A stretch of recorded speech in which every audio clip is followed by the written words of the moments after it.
ফজরের সালাত শেষে আল্লাহ বিশ্বনবীরে ডেকে বললেন, নবী আপনার মন খারাপ কেন?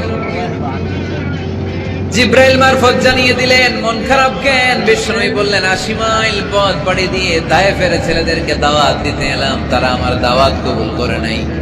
শুধু দাওয়াত প্রত্যাখ্যান করলে চলতো, আমাকে মেরে রক্তাক্ত করে তায়েফের জমিনকে লাল করে দিয়েছে।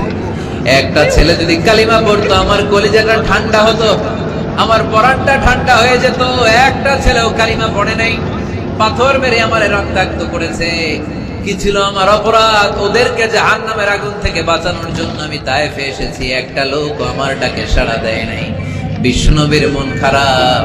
আল্লাহ ডেকে বললেন, নবী মন খারাপ করবেন না, হতাশ হবেন না। আপনি জানেন না, আপনি দেখেন নাই, আমি আল্লাহ দেখেছি।